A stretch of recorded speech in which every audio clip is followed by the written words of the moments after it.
ఎన్నికల ప్రచారంలో Emmiganur YCP MLA అభ్యర్థి బుట్టా రేణుక దూసుకుపోతున్నారు.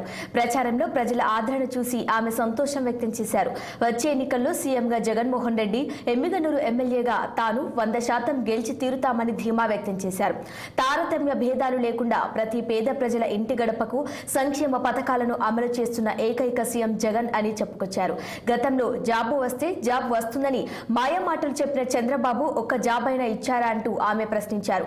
గాంధీజీ కలలుగన్న గ్రామ స్వరాజ్య పాలన సాగిస్తున్న ఏకైక నాయకుడు జగన్మోహన్ రెడ్డి అన్నారు.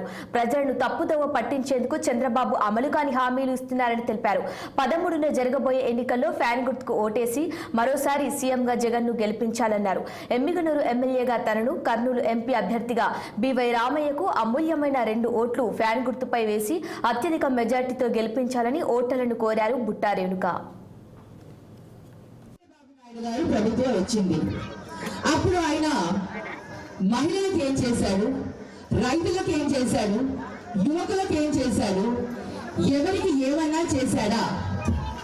ఆయన చేసిన సంక్షేమ పథకం అంటూ, ప్రత్యేకమైన సంక్షేమ పథకం అంటూ ఏదైనా ఉందా? ఒక్కసారి ఆలోచించండి.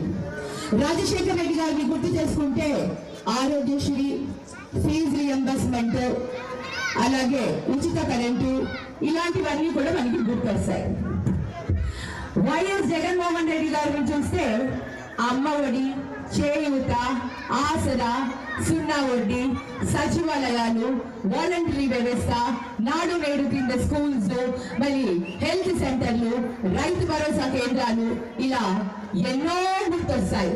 నేతన్న నేస్తం, ఇలా వాహన మిత్ర, గోడు ముద్ద అంటూ ఇలా మనం లెక్క పెట్టలేనని గుర్తొస్తాయి. కానీ చంద్రబాబు నాయుడు గారు ఏదన్నా ఒక్కటి చేశాడో ఆయన చెప్తే గుర్తొస్తాయా అంటే గుర్తొస్తాయా? ఎవరికన్నా ఎవరికి ఏమీ గుర్తురావు. ఎందుకంటే ఆయన చేస్తే కదా అన్ని కూడా అందరి చేసేవి కాపీ కొట్టడము, ఆ కాపీ కొట్టడం కూడా అందరికీ సమానంగా కూడా న్యాయం చేయడు. ఏదో అలా కూడా చేసేసారని చెప్పుకుంటారు. మళ్ళీ ఏమన్నా అంటే 14 సంవత్సరాల ముఖ్యమంత్రి, 40 సంవత్సరాల ఇండస్ట్రీ.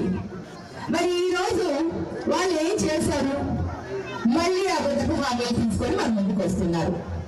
ఈ రోజు ఫ్రీ బస్ అంటున్నాడు, ఫ్రీగా ఏదో ఇస్తా అంటున్నాడు, ఫ్రీగా ఇంకా ఏదో ఇస్తా అంటున్నాడు, మహిళలకు ఇది ఇస్తా అంటున్నాడు, అది ఇస్తా అంటున్నాడు. ఇస్తారని మీకు నమ్మకం ఉందా? లేదు. అసలు ఆయనకే